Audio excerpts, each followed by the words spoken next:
Oi, sejam todos bem-vindos ao canal Amor, Luz, Espiritualidade. Eu sou Lúcia Diniz e trago para vocês hoje um vídeo especial. Um vídeo sobre a vida de Buda. Hoje é dia 8 de abril, um dia especial, dia da iluminação de Buda. Então eu quis prestar uma homenagem a ele e compartilhar com vocês um pouquinho da história. Olha que imagem linda, que local abençoado. Buda tem muitas imagens feitas em homenagem a ele, e eu vou falar um pouquinho da vida dele e vou mostrar algumas das imagens, da importância que ele tem para a nossa vida, para a história. Buda, o mestre sábio. Buda, que em hindu quer dizer iluminado, foi o nome dado a Siddhartha Gautama, líder religioso que viveu na Índia, cuja bondade e sabedoria lhe valeram esse título. Ele é considerado pelos budistas o Supremo Buda, o fundador do budismo. Ele tem várias frases importantes e ao longo do vídeo eu vou trazer algumas para vocês conhecerem. A primeira delas: lembre-se dos 3 R's, o R e o S, né? Respeito por si próprio, respeito ao próximo e responsabilidade pelas suas próprias ações. Ele sempre falou frases que foram impactantes, que traziam uma mensagem importante para a nossa vida.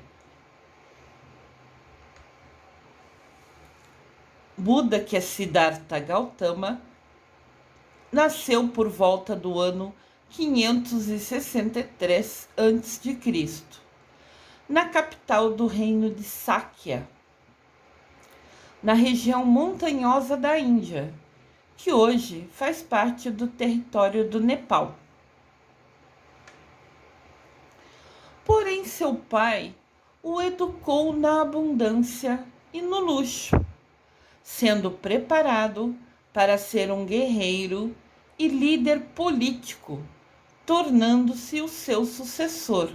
O pai dele queria preparar ele para ser o sucessor dele. Siddhartha Gautama era um príncipe.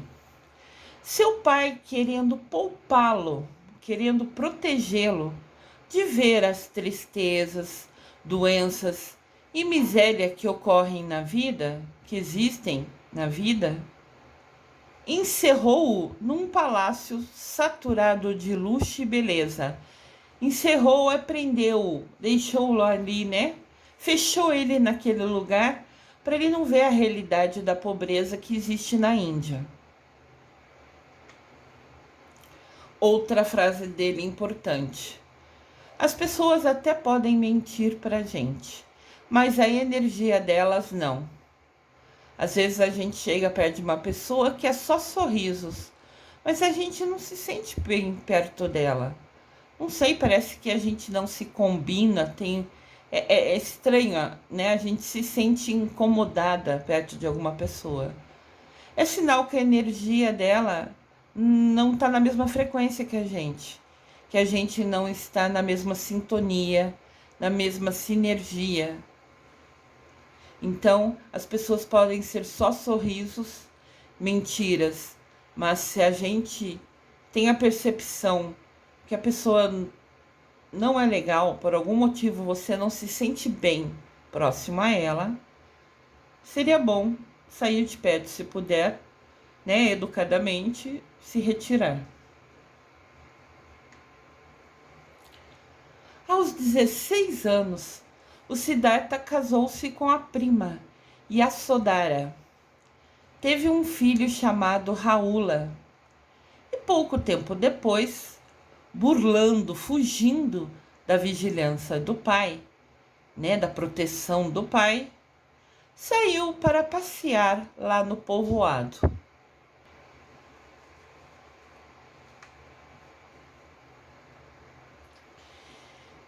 Buda viu que a vida na Índia era difícil. Os habitantes eram numerosos, o alimento escasso, pouco, e a divisão dos bens desigual, de modo que a fome e a miséria se integravam no dia a dia da maior parte da população. Foi então que, pela primeira vez, ele tomou conhecimento de que havia pessoas doentes, pessoas deficientes, pessoas miseráveis, ou seja, bem pobres. Enfim, ele soube que havia sofrimento e morte fora da gaiola dourada em que ele vivia. Gaiola dourada que o pai dele criou, ele escondendo a realidade da pobreza, da miséria que existe na Índia. Em algumas regiões, né? Como todo país, tem um lado mais pobre e um lado mais rico.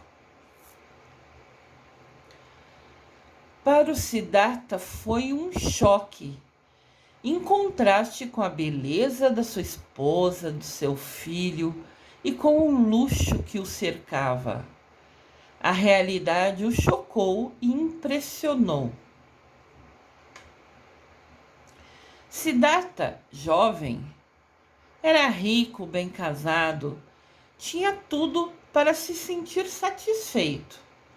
Porém, demonstrava desde o início, desde pequeno, tendência para meditar, que é fazer uma introspecção, se interiorizar, ficar refletindo, pensando. E ele também tinha tendência, né? Tinha o costume, tinha preferência para ficar tendo pensamentos espirituais. Era o que ele sentia, ele queria descobrir sobre isso. Ele queria entender tudo, o porquê de tudo, não simplesmente aceitar tudo que via. Abalado com essa descoberta, uma profunda compaixão se apossou de seu coração. E como resultado, ele tomou a decisão de abandonar toda aquela vida artificial de luxo e trocar as suas suntuosas, poderosas, lindíssimas roupas pelo despretensioso, pelo simples traje amarelo dos monges. Essa perplexidade, esse susto de ver a realidade foi se avolumando, foi crescendo dentro dele pouco a pouco, até o momento dele decidir raspar a cabeça em sinal de humildade.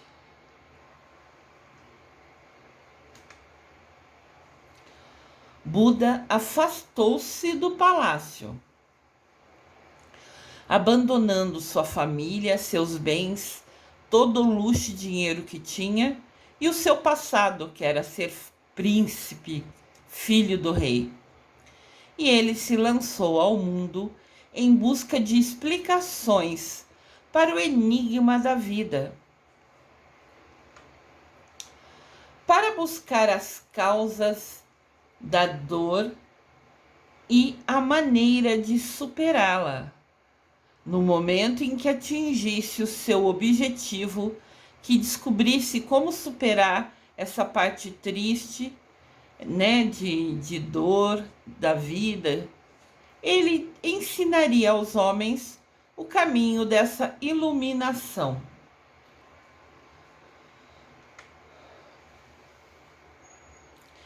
É você que precisa se esforçar. Os mestres apenas apontam o caminho. Essas são frases de Buda, né? E ele falou exatamente o que ele estava fazendo nesse momento.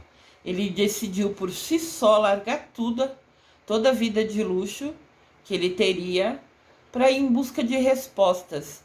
Como superar a dor, como superar as misérias, como descobrir um caminho para relevar tudo isso, para entender tudo isso. E era em busca disso que ele deixou a família e todo mundo. Ele usou o livre-arbítrio dele para ir atrás de respostas, que era o que ele queria. Siddhartha era novato em questões espirituais. Ele tinha vontade, ele tinha pensamentos, mas não sabia exatamente como fazer. Então ele juntou-se a 5 ascetas. Ascetas são pessoas que buscam se afastar dos prazeres da vida, dedicando-se às orações e visando somente o desenvolvimento espiritual. São pessoas que se afastam do luxo, de todo o prazer da vida, se dedicando somente à oração. E ele então se uniu a essas 5 pessoas. E com eles passou a jejuar e fazer orações. Mas, como o estômago vazio não lhe ensinava nada de novo, perdeu a fé no sistema e voltou a comer. Eles deixavam de comer e ficavam rezando, rezando, rezando. E Siddhartha viu que a barriga vazia, a fome que ele sentia, não deixava ele focar no que ele precisava. Além do mais, ele se dedicou a fazer isso por um tempo e não viu nenhuma mudança. Ele ficava com fome, mas na prática não tinha nenhum aprendizado. Então ele perdeu a fé nesse processo, nesse procedimento e voltou a comer. Quando ele decidiu comer, esses 5 místicos, né, era como considerado sacerdotes, né, monges, porque se isolavam de toda a riqueza e ficavam em oração, em jejum, né? É como se fossem monges. Então esses 5 monges ficaram decepcionados e abandonaram o Siddhartha Gautama, que durante os 6 anos seguintes passou o seu tempo meditando em total solidão. Os outros 5 pessoas, os outros 5 homens se afastaram dele porque ele comeu e ele ficou sozinho, buscando as respostas que ele queria, em total solidão. Outra frase do nosso amado Buda: aquilo que eu não gosto em ti, eu corrijo em mim. Se eu convivo com uma pessoa, ou conheço no trabalho, em qualquer local, uma pessoa que tem uma atitude, faz alguma coisa que não é legal, eu fico ciente que aquilo não é legal e mudo isso em mim, para que eu nunca repita o que ela faz, porque eu vi que não é legal. Então a gente aprende, inclusive, observando nossos colegas, nossas pessoas próximas, em mínimos detalhes. De repente a pessoa tem o costume de falar palavrão, vamos dar um exemplo qualquer aqui, e você não acha legal isso. Então você vê que ela faz aquilo e te incomoda. Então você decide que a partir de ver que aquilo é desagradável, nunca mais vai falar palavrão. Ou seja, as ações da outra pessoa nos ensinou como não queremos ser. Olha que interessante. Essa percepção, esse aprendizado que Buda nos dá. A iluminação de Buda.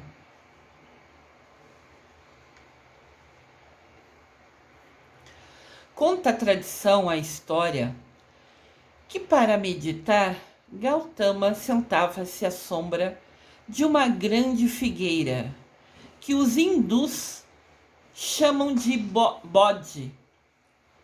Se eu pronunciei errado, peço perdão, eu tento, né? Mas eu não entendo as palavras indianas. E essa árvore Era para os hindus, até hoje para os hindus, considerada como uma árvore sagrada, e era onde o Siddhartha sentava para meditar. A árvore de bode, ou figueira de bode, é uma grande e antiga figueira sagrada da espécie do ficus. Ficus é uma planta, né? Localizada em Bodh Gaya, Bihar, na Índia. Olha que linda esta árvore.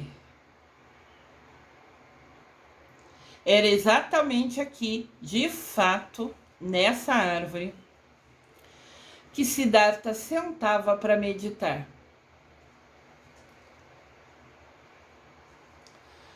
É uma árvore linda, frondosa, bonita.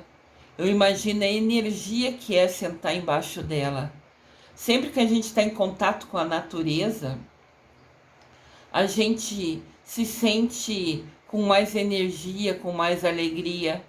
Podem reparar isso, podem testar isso. A natureza é uma fonte inesgotável de energia para a gente. E ele ficava de fato embaixo dessa figueira.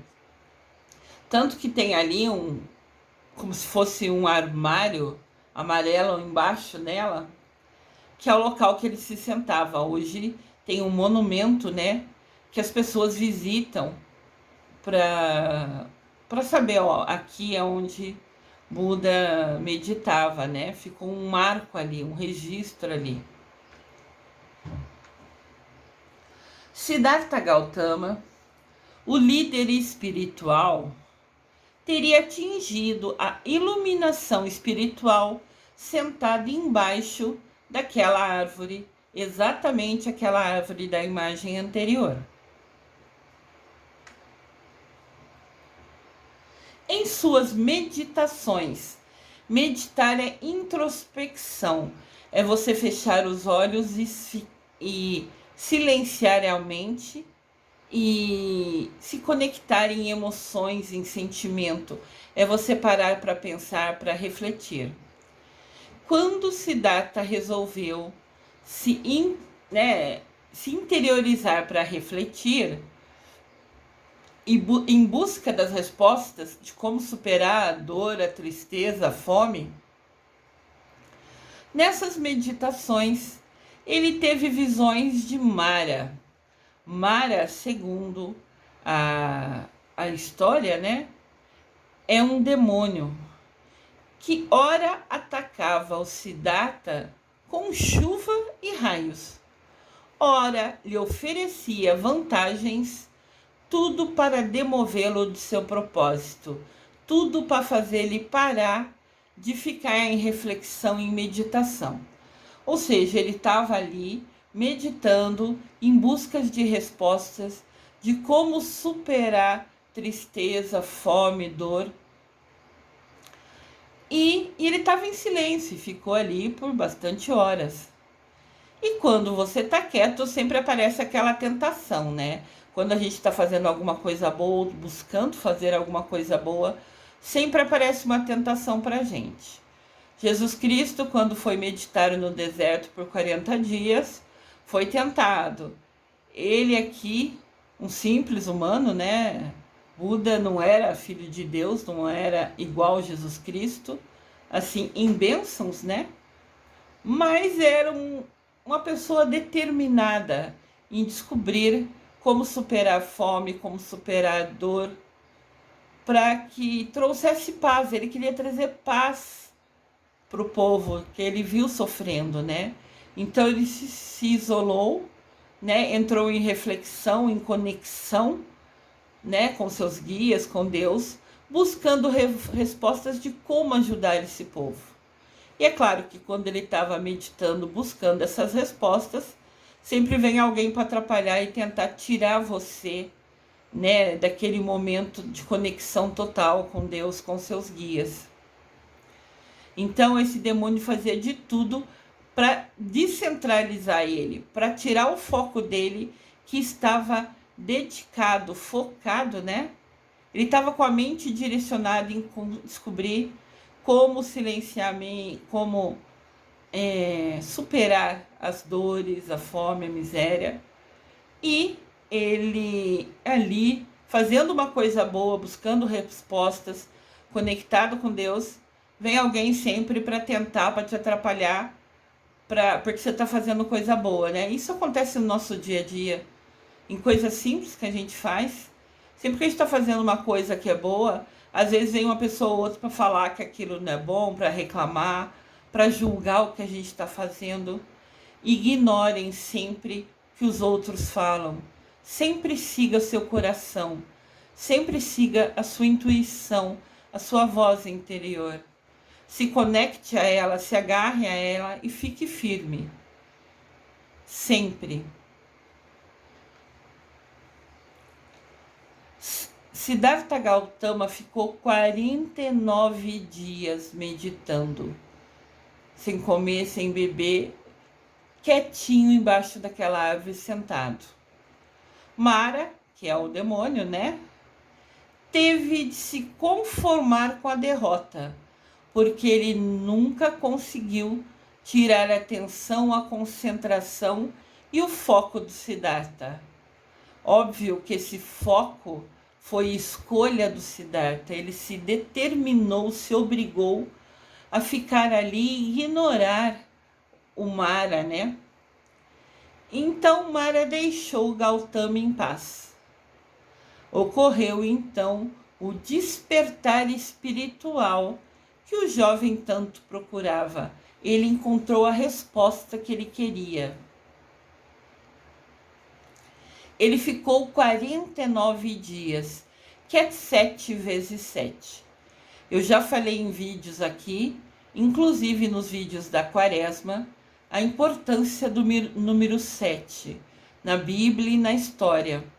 Então procurem os vídeos da Quaresma lá, que vocês vão descobrir a importância do número 7 na história, a força que ele tem, a força do número 7, a força espiritual que ele tem.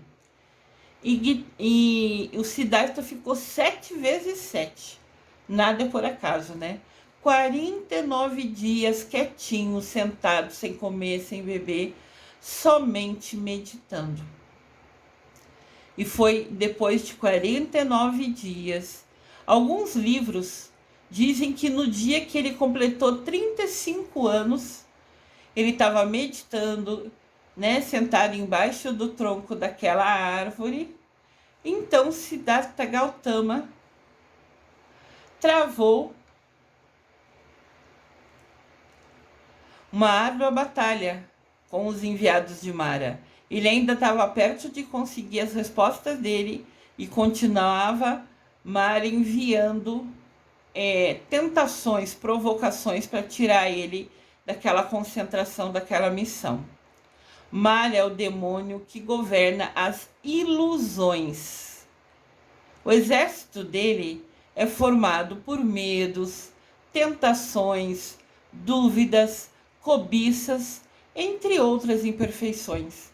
Então o exército de Mara e o próprio Mara ficaram provocando o Siddhartha, que estava sentado, refletindo, pensando, interiorizando, buscando respostas, e o exército e o próprio Mara vinha tentar, provocar, atrapalhar, buscar atrapalhar a concentração do nosso querido e amado Siddhartha. Ele era o demônio que governa as ilusões. Olha que forte, né? Uma frase importante que Siddhartha nos ensinou, que o Buda nos ensinou. Guardar raiva é como você segurar um carvão em brasa, com a intenção de atirar em alguém. É você sempre que se queima. Então, quando a gente fica com raiva de alguém, em alguma discussão, algum desentendimento, a gente fica com raiva da pessoa, mas a pessoa está longe, não está nem aí, talvez está até ignorando que você ficou com raiva. Então a raiva só faz mal para você. A raiva só machuca, só queima você. Então tá aqui mais um ensinamento desse gênio que foi Buda, né? Nos ensinando, não vale a pena guardar raiva. A outra pessoa está indiferente a você e você se machucando com aquele sentimento negativo, ruim, preso dentro de você. Para chegar à sabedoria plena, as respostas que Buda queria, ele precisava abandonar os territórios de Mara, né? Como se fosse a região, a área que Mara cuida, né? Ele governa das ilusões. Então, para Siddhartha chegar à sabedoria plena, ele tinha que sair desse território governado por Mara. Mas esse demônio não costuma deixar ninguém escalar os seus muros com facilidade. É como se a área, né, esse domínio de Mara fosse cercado por um muro. E ele não ia ficar vendo alguém pular o muro e sair dos domínios dele de braço cruzado. Ele ia sempre impedir, né? Então, ignorando o exército de Mara, ignorando tudo que é ilusão, sentado debaixo da árvore, o príncipe Siddhartha alcançou a sua iluminação. Outra frase do nosso querido e amado Buda: a paz vem de dentro, não procure em volta. Quando ele estava meditando, refletindo, pensando, se interiorizando, buscando respostas, conectado com Deus Pai, com seus guias, ele descobriu que o que acontecia em volta, ele ignorava. Ele ficou 49 dias em silêncio, ignorando tudo o que acontecia em volta dele, porque a paz estava dentro dele. Então, Siddhartha, ali refletindo, depois de 49 dias, dissolveram-se, abriram os últimos véus que cobriam a sua mente. Desapareceu a falsa percepção e isso lhe permitiu compreender que os sofrimentos provêm das ilusões. Olha que aprendizado importante. Os sofrimentos vêm das ilusões. Iluminado por um novo entendimento de todas as coisas da vida, ele foi para a cidade de Benares, à margem do rio Ganges, a fim de transmitir o que lhe acontecera. Então ele entendeu que todo sofrimento vem das ilusões. Ele ficou 49 dias sentado, sem comer, sem beber, sem dormir, somente refletindo, meditando. Quando você realmente se conecta a Deus, como você realmente se conecta aos seus guias, você entra num estado de paz, num estado pleno, né? Você silencia a mente, ignora o que está acontecendo em volta, para sentir que as respostas venham no seu coração. E tá aí um aprendizado super importante, mas ao mesmo tempo desafiador.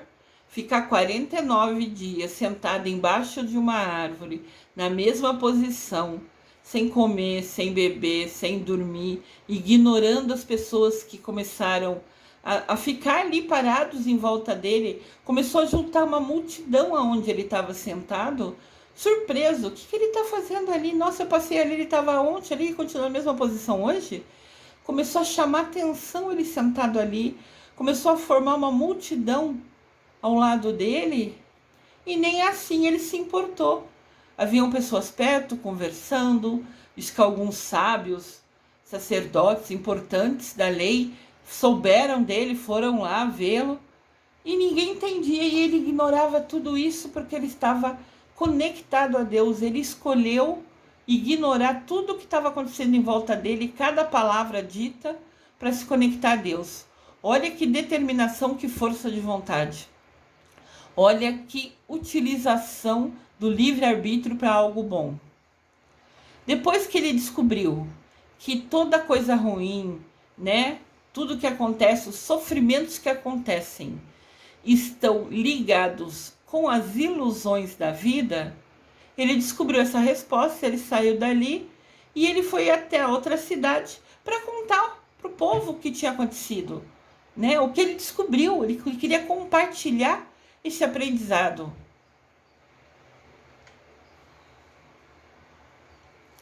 Outra frase do Buda: as palavras têm o poder de ferir e de sarar. Quando elas são boas, têm o poder de mudar o mundo. Então ele sempre falou: pensem antes de falar. Não falem sem pensar. Porque às vezes você fala uma coisa que para você é simples, mas a outra pessoa fica magoado, fica triste com o que você falou. Então, se calem e pensem antes de falar. Porque vocês podem, pensando antes, deixar de ferir o seu próximo e falar palavras que acalmem ele, que tragam paz, que tragam um acalento, um carinho a ele, uma palavra, uma atenção. É algum momento até difícil que ele esteja passando. A palavra tem poder. Pense antes de falar. Então Gautama estava lá na outra cidade, querendo contar o que ele tinha vivido, o que ele tinha experienciado, né? O que aconteceu com ele. Mas no começo ele encontrou descrença e desconfiança. Ninguém acreditava nele. Ele ficou 49 dias sentado embaixo de uma árvore, ignorando a população que ficou em volta de você. Imagina, quem conseguiria esse tal foco, essa tal concentração? Mas ele confirmava e afirmava, mas o objetivo dele não era fazer propaganda dele mesmo. O objetivo dele nunca foi falar, olha como eu sou bom. Nunca foi se mostrar ou se achar melhor que ninguém. Ele queria compartilhar o conhecimento que todo sofrimento vem das ilusões. E todo mundo no começo desconfiou e ignorou ele. Com o passar do tempo, pouco a pouco, algumas pessoas começaram a ouvir o que ele dizia e achar aquilo importante, entender que aquilo era um aprendizado, era uma lição. Daí ele começou a ter alguns seguidores. E esses seguidores começaram a reverenciar, a seguir ele, a ter ele como referência, né? E segui-lo através do dom que ele recebeu, da oportunidade, da bênção que ele recebeu. Essa resposta que os sofrimentos vêm das ilusões foi dado a ele por Deus, né? Foi uma iluminação. Então, pouco a pouco, as pessoas começaram a confiar nele, ver que ele tinha um dom especial, essa conexão, e que ele ia ensinar como fazer, como aprender a ignorar essas ilusões, como aprender a acalmar a mente, né? E fugir da fome, fugir da tristeza, como assim relevar isso para viver em paz. Então, esse presente que ele recebeu, essa informação, essa iluminação, as pessoas começaram a chamá-lo de Buda. Buda significa iluminado. Então, o príncipe Siddhartha Gautama, depois de receber a informação importante, a resposta que ele queria, ele se tornou Buda, quem foi iluminado por Deus com as respostas. Aqui você pode ver uma imagem de Buda, já com alguns seguidores, né? Foi falado lá na frente que ele tirou as roupas poderosas, né, chiques do palácio, vestiu a roupa amarela de monge e ela se tornou a sua roupa diária. E aqui ele já tem alguns seguidores, algumas pessoas que estão ao lado dele, ouvindo e querendo aprender com ele. Os monges, quem usa essa roupa amarela, né? Que se consagram, que direcionam a sua vida para o cumprimento integral das normas budistas, pautam sua vida, baseiam sua vida por um desprendimento total. Quem escolhe seguir o budismo como um monge de fato, né? Como um padre faz na religião católica, no budismo, quem segue, quem se torna um instrutor, um guia, né? Tem apenas a roupa que veste e um rosário na sua mão, um terço, né? E depende da caridade alheia. Só come se tiver doação. Essa é a vida de um monge budista, de quem de fato se torna monge e escolhe usar a sua vida, o seu livre-arbítrio, para aprender e estudar o budismo. Então, como alguns falaram, alguns livros nos falam, Siddhartha teve essa iluminação que todo sofrimento vem das ilusões, né? Depois de 49 dias isolado, na sua mente, meditando, refletindo, ele descobriu, ele teve essa iluminação com 35 anos. Depois, durante 45 anos da sua vida, ele pregou essa doutrina, ele compartilhou esse ensinamento. Ele andava por todas as regiões da Índia e também afirmava uma regra que ele falava que era a regra de ouro. Tudo que somos é resultado do que pensamos. Tudo que somos é resultado do que pensamos. Tudo o que somos é resultado do que pensamos. Olha que frase importante. Essa foi a regra de ouro de Buda. Esse foi o maior ensinamento que ele nos deixou. Se a gente acreditar que a gente é capaz de fazer alguma coisa, nós vamos conseguir fazer. Se a gente acreditar que é capaz de superar um desafio, nós vamos superar esse desafio. O que a gente acredita, a gente realiza.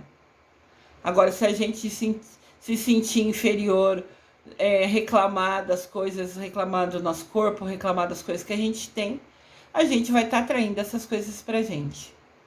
Então, a regra de ouro de Buda, que passou 45 anos da sua vida andando, contando essa história, compartilhando esse conhecimento por todas as regiões da Índia. Tudo o que somos é resultado do que a gente pensa, do que a gente acredita. Uma outra frase importante de Buda.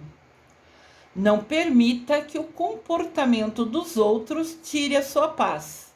A paz vem de dentro de você mesmo. Não procure ela à sua volta. Então, o Siddhartha ficou 49 dias sentado embaixo de uma figueira, ignorando o povo que começou a formar em volta dele, ignorando o que falavam, ignorando tudo, simplesmente porque a paz estava dentro dele. Ele estava interiorizado, ele estava em paz, ele estava buscando como superar o sofrimento, como descobrir isso.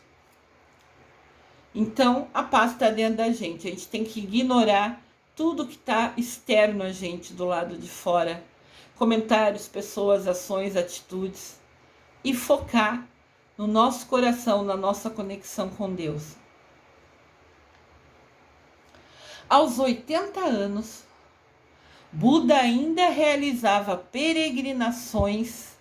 Ele continuava andando pelo país e sempre era acolhido com veneração por vários povos e cidades.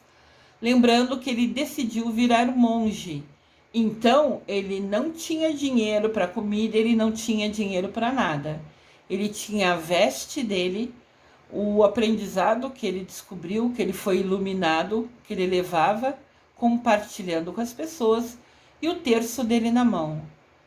Para ele dormir, para ele ter um teto, para ele ter uma comida, ele precisava de doação, né, de alguém acolher ele. E até os 80 anos, ele conseguiu todo santo dia ter comida e ter teto, né, um local para dormir naquele dia, naquela noite. Sempre foi bem acolhido e venerado e respeitado por vários povos e cidades. Todo mundo querendo aprender com a iluminação que Buda teve. Após banhar-se pela última vez no rio Kakita, dirigiu-se ao bosque Kusinagara, hoje é Cássia, na Índia, onde ele morreu serenamente no dia 15 de fevereiro de 483 a.C. Então, ele foi iluminado aos 35 anos, ficou 45 anos da sua vida andando pelo país, contando o que ele aprendeu, compartilhando toda a informação. Foi respeitado, foi venerado, foi acolhido, sempre teve um lugar para dormir, sempre teve, né? Ele ia andando, então conseguia lugar para dormir na casa de um hoje, na casa de outro amanhã, sempre conseguia comer na casa de um, na casa de outro. Nunca lhe faltou nada nessas peregrinações, nesse levar o aprendizado, o ensinamento dele para quem queria ouvi-lo. E morreu serenamente com 80 anos. Na Ásia, o nascimento de Buda é comemorado no dia 8 de abril. Por isso que hoje, 8 de abril, eu trago para vocês esse vídeo especial falando da importância de Buda, no exemplo que ele é. Aqui está Buda. Buda é um dos mestres ascensionados, é um dos mestres de luz que nos guia, que nos ilumina, que nos protege quando usamos nosso livre-arbítrio e pedimos a ajuda dele. Buda foi o primeiro ser da Terra a ascensionar. Quem ascensionou antes foi Mamãe Maria, São José, Jesus Cristo, que subiram aos céus. Buda foi o primeiro humano que era simples, só humano, né? Não era filho de Deus, por exemplo, né?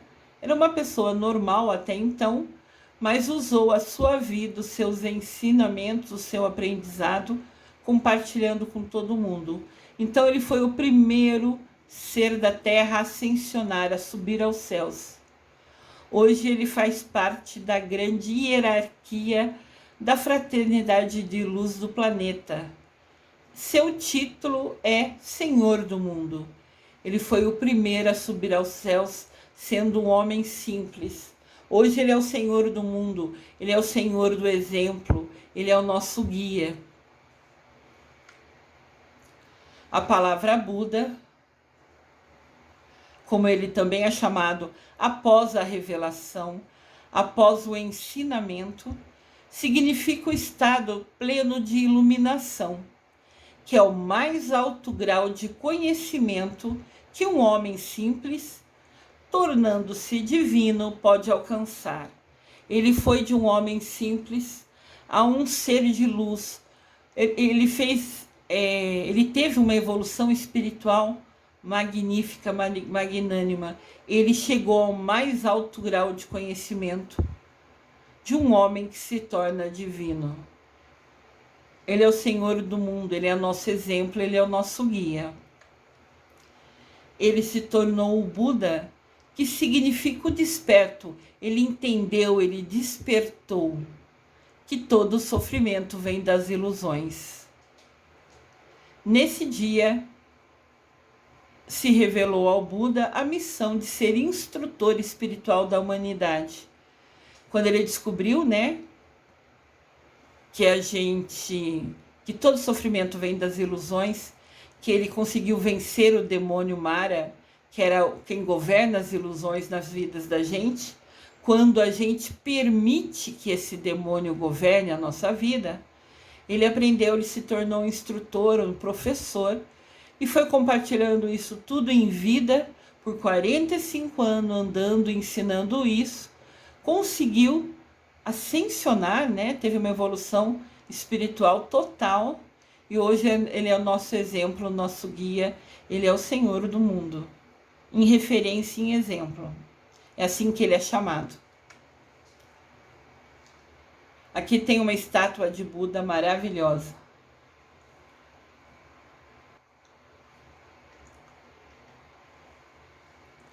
O budismo é uma religião, é a religião de Buda, né? É original na Índia, mas foi adotado há centenas de anos por diversos países da Ásia, incluindo o Japão. A Ásia, a Tailândia, a China, toda essa região do país, do mundo, que é chamado Oriente, né? Ásia, Tailândia, China são o Oriente.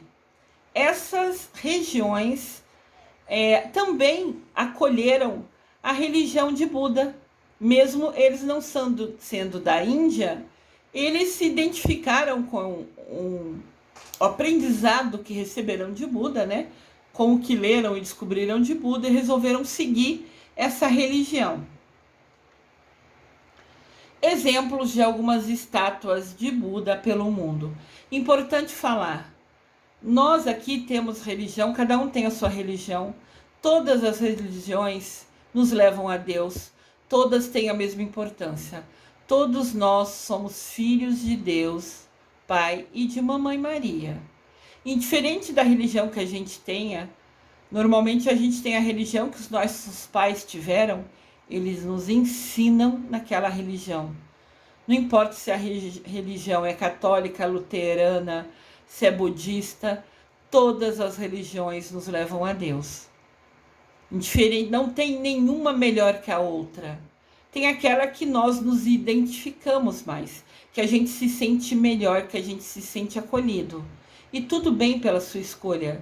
Nunca vai ter nenhuma religião melhor que a outra. Todas são iguais, todas nos guiam a Deus. Então, no Japão, aderiu ao budismo como religião. E eles, né, fizeram várias estátuas do Buda. Eu vou trazer algumas para vocês como curiosidade. Olha uma estátua de Buda feita num penhasco. Olha o tamanho disso. Leshan Jian Buda. Perdão se eu não falar correto, eu estou tentando, né? Eu não conheço. É a maior estátua de Buda de pedra do mundo e foi esculpida, foi feita em um penhasco.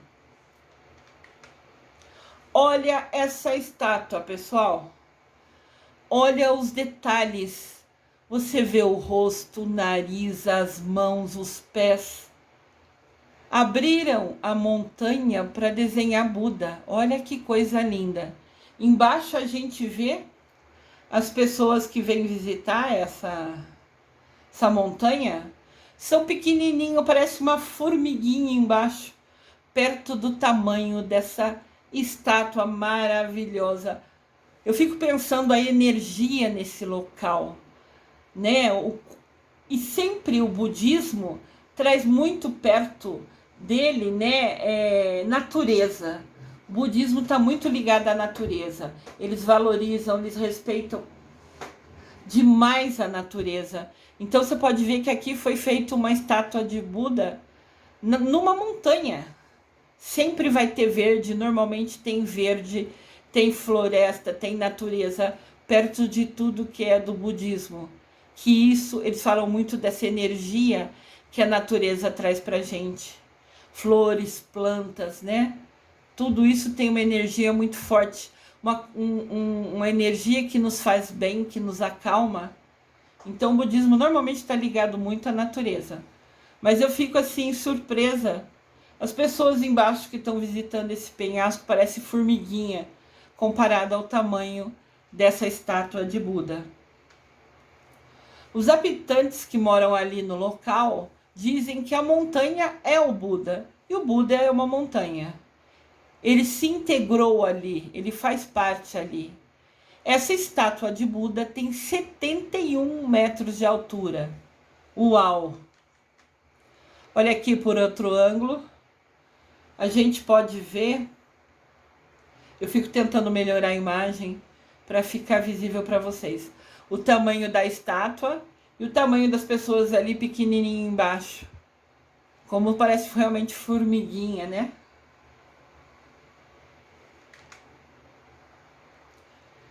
Segunda estátua de Buda, Wat Pho, o templo do Buda deitado. A impressionante estátua é coberta com folhas de ouro e fica em um ambiente fechado. Olha essa estátua, pessoal. É Buda como se fosse, né, encostando a cabeça dele na palma da sua mão, seu braço dobrado, né, apoiado no cotovelo, e você vê a estátua de Buda. Essa é a maior estátua de Buda deitado. Ela é coberta com folha de ouro e fica num lugar fechado, né? Indiferente se tem chuva ou sol, ele não fica exposto. É um lugar que você pode visitar se você for na Ásia, né? Visitar esse país, você pode visitar essa estátua. Todas elas, né? Essa estátua dele deitada tem nada menos que 46 metros de comprimento e 15 metros de altura. Então, se a gente ficar pertinho dele, ele vai ter 15 metros para cima. A gente vai ter que olhar para cima para ver Buda inteiro. Uma curiosidade importante. Quando você visitar esse local, se você escolher ir visitar esse local, é proibido entrar de calçado no local. Você tem que entrar descalço, porque esse lugar é considerado sagrado. Mas tem 46 metros de comprimento, como se fosse da cabeça aos pés dele, e 15 metros de altura. Imensa estátua. Terceira estátua, Wat Mwang. O próprio Buda é representado em posição de lótus. Posição de lótus é aquele sentar cruzando as pernas que a gente vê muito na yoga, que a gente vê muito nas meditações. Essa posição, esse sentar cruzando as pernas, chama-se posição de lótus. Essa terceira estátua que eu vou mostrar para vocês ergue-se a 92 metros de altura e fica no monastério de Wat Mwang, em Angtong, na paradisíaca Tailândia. Tailândia é um país muito lindo, né? Olha a estátua, pessoal. De novo, eu tento regular a luz para ficar visível. As pessoas aqui parecem de novo formiguinha embaixo deles. E todo mundo, quando vai visitar, fica de pé, tenta ficar na ponta do pé para tocar o dedo de Buda com a sua mão. Ali tem um rapaz, um homem, não sei, se esticando inteirinho para tocar com as suas duas mãos a ponta do dedo da estátua de Buda ali, né? Como se fosse se conectando a Buda.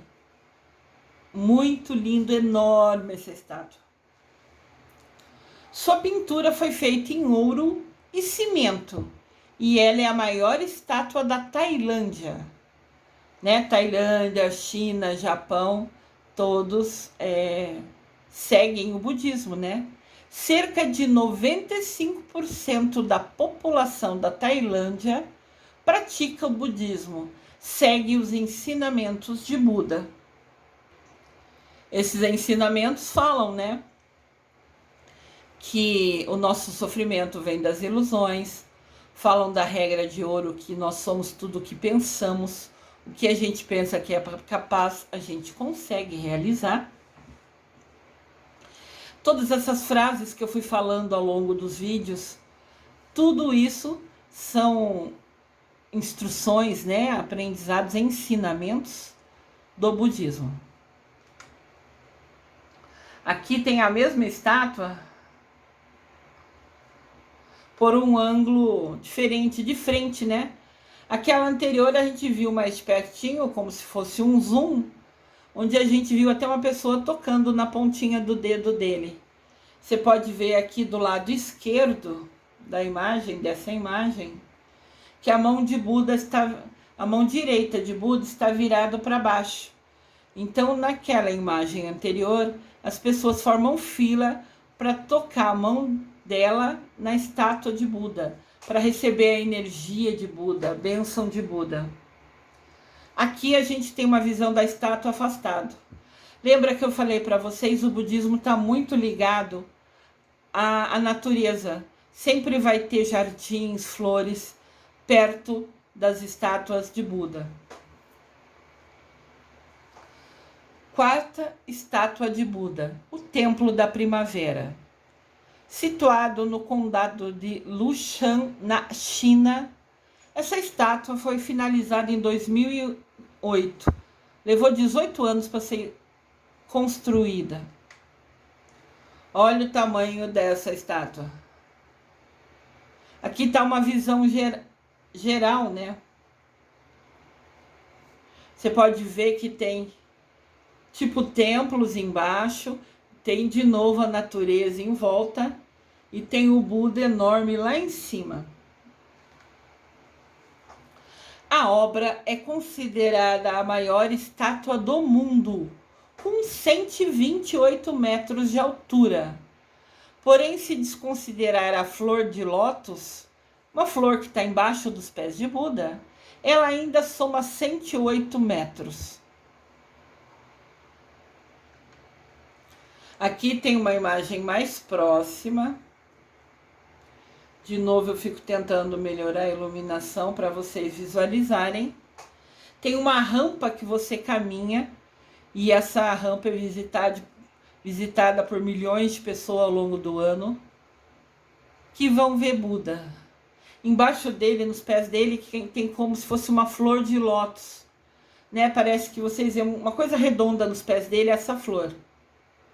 Dessa flor até ali em cima são 128 metros de altura, nessa maravilhosa imagem de Buda.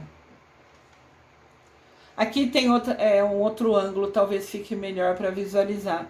Eu sempre busco trazer mais de uma imagem para que vocês consigam ter uma visão de fato de como é, né? De novo, a imagem maravilhosa lá em cima, a rampa de acesso. Essa rampa é bem íngreme, né? Uma subida forte para chegar até lá em cima. E de novo, como todos os ensinamentos do budismo, muito verde e natureza em volta. Muito linda, né? E a última estátua que eu trago para vocês, o grande Buda de Ibiraçu. É uma estátua de Buda localizada no Mosteiro Zen, em Ibiraçu, no Espírito Santo, Brasil. Olha que legal! Uma estátua de Buda no Brasil, no Espírito Santo, no estado do Espírito Santo. Olha essa estátua, pessoal. Tá vendo as pessoas embaixo, pequenininha?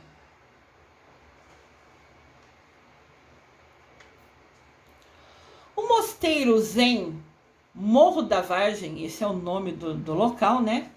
É o primeiro e maior mosteiro Zen da América Latina.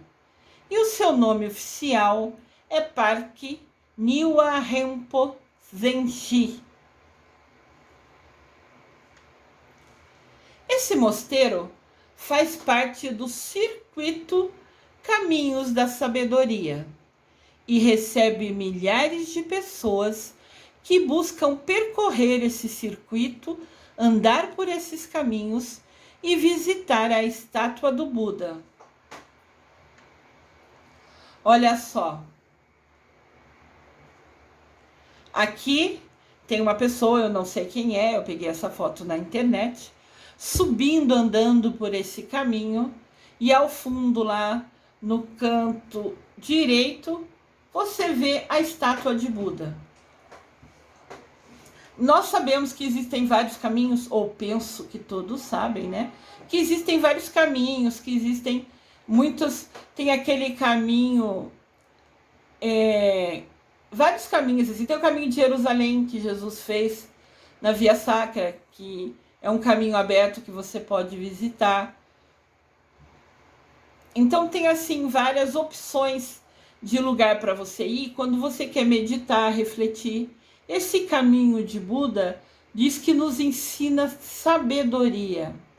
Então você vai andando por ele sozinha, refletindo, pensando com seu coração, recebendo a energia linda desse local, de novo, cercado de muita natureza, e diz que você encontra uma paz imensa, que você se sente plena, se sente assim, muito bem, uma sensação de tranquilidade, de harmonia com você mesma. Com 35 metros de altura, essa estátua é considerada a maior estátua esculpida de Buda no Ocidente. E ela é maior e mais alta que o nosso Cristo Redentor. Então, Ocidente é a nossa região.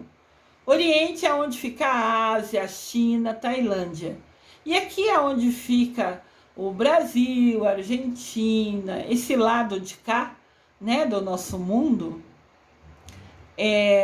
A gente encontra essa estátua de 35 metros de altura, é a maior fora da região ali da Ásia, da China, da Tailândia, é a maior. E ela é maior que o nosso Cristo Redentor. Cristo Redentor é um marco, né, uma das 7 maravilhas do mundo, é um registro, sempre que vê o Cristo Redentor, indiferente de qual lugar do mundo aparece imagem, todo mundo sabe que é o Brasil. Se tornou uma referência, né? E agora a gente foi abençoado com a construção de uma estátua de Buda de 35 metros no estado do Espírito Santo.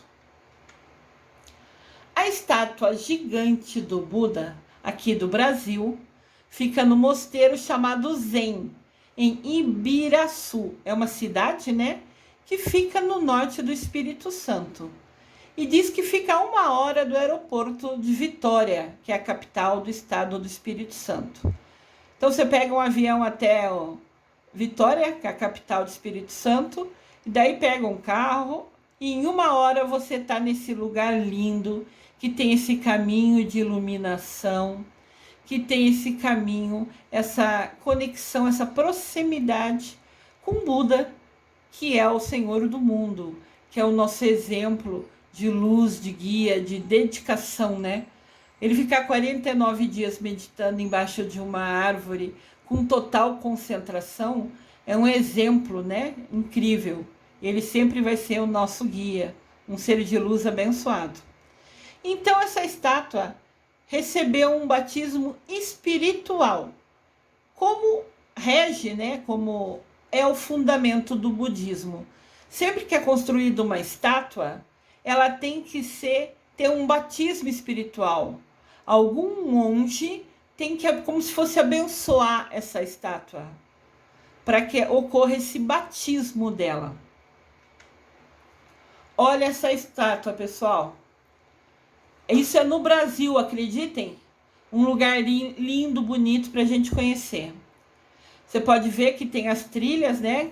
A moça aqui está numa das trilhas, tem essa trilha que vai andando até chegar a Buda, que está lá em cima, poderoso, nos guiando, né? Nos iluminando. Os budistas acreditam que a estátua passa a ter alma depois da cerimônia que chama abertura dos olhos.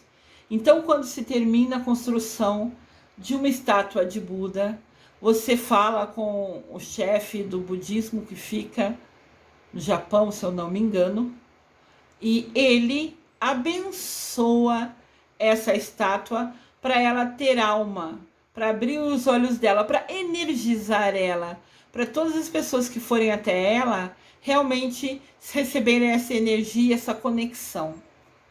Chama-se abertura dos olhos. A estátua ganha uma aura, né? Ganha uma alma, perdão, ganha uma alma. Segundo o budismo, quando ela é abençoada, quando existe o batismo dela, ela se torna real, ela ganha uma alma. A segunda maior estátua de Buda do mundo, que fica no nosso Brasil, foi batizada em uma cerimônia à distância. Foi na época da pandemia, né? Na época que estava proibido qualquer tipo de contato. Olha que lugar, pessoal, agora de outro ângulo. De novo, o budismo sempre está cercado de natureza, de paz.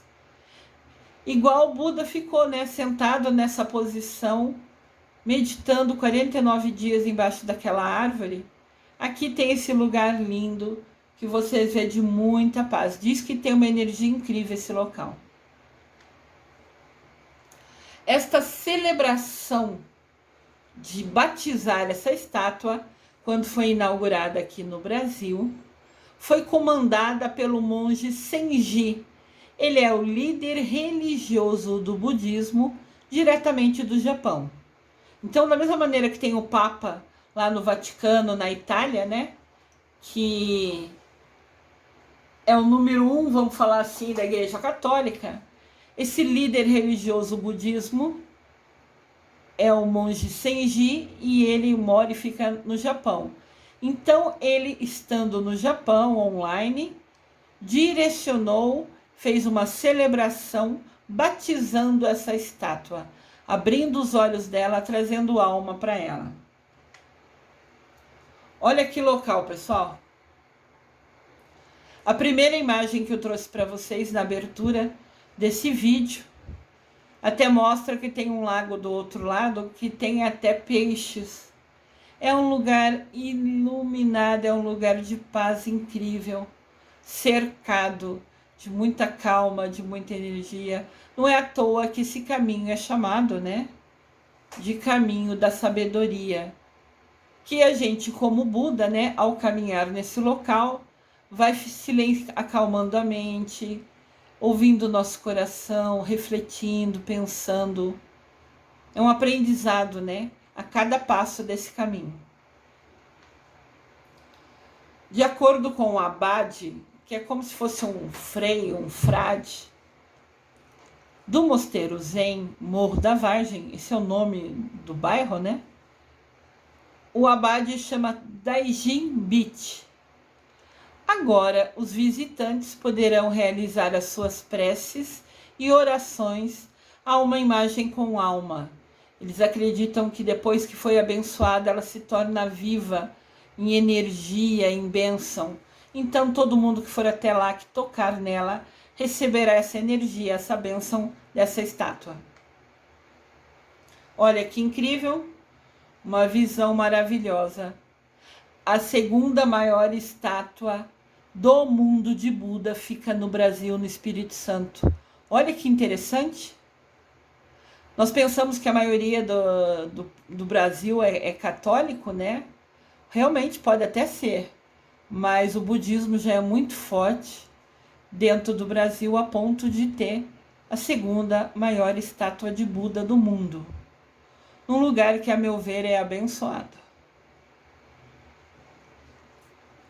Aqui tem uma informação interessante. Foi perguntado a Dalai Lama: qual a melhor religião? Dalai Lama ficou pensativo, porque sabia que ali tinha uma malícia naquela pergunta, tinha uma pegadinha, né? E todo mundo achou que ele ia falar que a melhor religião do mundo era o budismo, porque Dalai Lama também seguiu o budismo, né?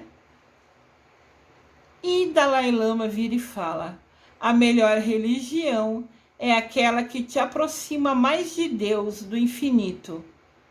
Religião melhor é aquela que faz você ser uma pessoa melhor. Olha que bênção. Mesmo um monge budista não puxou para si falando que a religião dele era a melhor do mundo. Ele sabia que aquela pergunta tinha malícia, tinha uma pegadinha ali, né? Ele falou que indiferente de qualquer religião que nós tenhamos, o que importa é que a gente escolheu uma que a gente se identifique e que ela nos traga ensinamento que nos tornem pessoas melhores. Uma última frase de Buda: que a bondade dentro de mim seja sempre maior que toda maldade ao meu redor. Olha que frase forte para a gente pensar. Que a bondade e a paz dentro de mim seja maior que toda a maldade ao meu redor. Que a gente, como Buda, claro que meros aprendizes, saiba ignorar toda murmurinho, toda conversa do lado de fora, próximo, e possa focar somente no que está no seu coração. Que a sua bondade, que a sua paz, que as suas coisas boas dentro de você seja maior, que você nunca se deixe influenciar por nada nem ninguém à sua volta. Que a bondade dentro de mim seja sempre maior que toda a maldade que está ao meu redor. Ensinamentos de Buda, um ser iluminado que está à nossa disposição quando pedirmos a ajuda dele, pedirmos a iluminação dele, com esse mestre muito sábio e iluminado. Eu desejo amor e luz a todos.